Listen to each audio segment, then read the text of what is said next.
Welcome to the history of the Romulan Bird-of-Prey, 23rd century. The Romulan Bird-of-Prey was a type of space vessel that was in service with the military of the Romulan Star Empire during the latter half of the 23rd century, gaining its name from the bold patterns of an alien bird's feathers painted on the ship's ventricle hull. The Romulan Bird-of-Prey was the successor of the 22nd century counterpart of a similar design. The Federation Starfleet first encountered this vessel in 2266, when a single ship of this type crossed the Romulan neutral zone and attacked several border outposts, destroying them utterly. The USS Enterprise responded to the alert and engaged in a tense game of cat and mouse with the intruder for more than 10 hours before the bird of prey was destroyed. The Romulans later used larger numbers to patrol their borders with the Federation in force. Typically during an incursion, one bird of prey would bring a starship out of warp with a plasma torpedo to allow the ships in its battle group to attack the target en masse. When the Enterprise violated the neutral zone on the orders of Commodore Stalker in 2267, it was ambushed by a squadron of 10 bird of preys. Tactical systems. Prior to the first engagement between this class of vessel against the Federation in 2366, it was asked by USS Enterprise Captain James T. Kirk if this type of vessel could be engaged with a reasonable possibility of victory. Chief Engineer Montgomery Scott responded, "No question. Their power is simple impulse." The ship's invisibility screen consumed an enormous amount of power.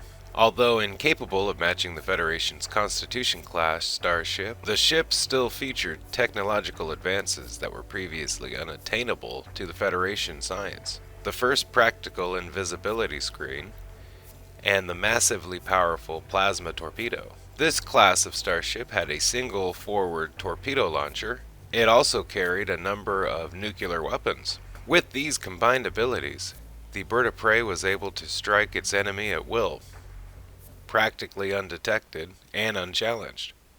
Background information. The Romulan bird-of-prey model was designed and built by designer-sculptor Wang Ming Chang and measured approximately 2.5 feet in width. Built in about 2 weeks, Chang delivered the model to the studio unpainted. At the studio, the signature bird-of-prey graphics were applied to the model. A full-fledged, internally lit studio model constructed out of vacuum-formed plastic, plaster, and metal parts.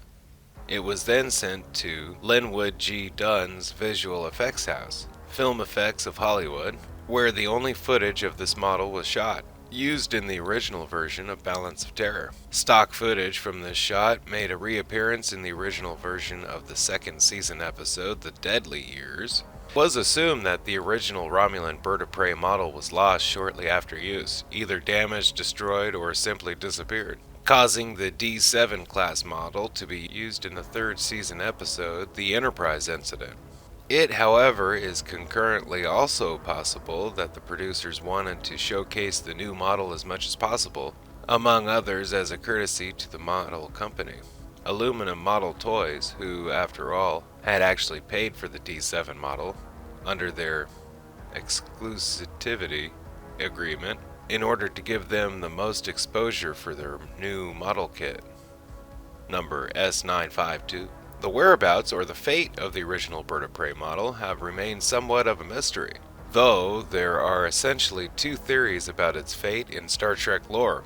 The first one is that it somehow disappeared. William S. McClures related on his now defunct IDIC website how he was told in 1992 by a custodial assistant of the Smithsonian that the model was not included in their 1992 Star Trek Smithsonian exhibit because the private collector who held the model at the time did not want to give it up for public display. The second theory states that the model was destroyed shortly after the episode was filmed, either by a mishap on the studio lot or by Chang himself, as he himself had reportedly revealed in a 1982 public radio interview. The latter resulted from a conflict with the prop makers union. Chang, as a non-member, was not allowed to fabricate props for the show, nor was he allowed to join. On producer Robert Justman's urging, who considered Chang's work to be far superior to anything else available, the studio devised a ruse to make it appear that the props were bought as pre-existing and off the shelf from Chang, and it was reflected as such in the purchase orders from Desilu, in the process also explaining why Chang never received credit for his work. Thank you for watching the history of the Romulan Bird-of-Prey. Special thanks to Jamie who suggested it, and also a big thanks to Memory Alpha for all information you heard today. Don't forget to like, share, and subscribe if you can. If you already have, then thank you, and have a nice day. Bye-bye.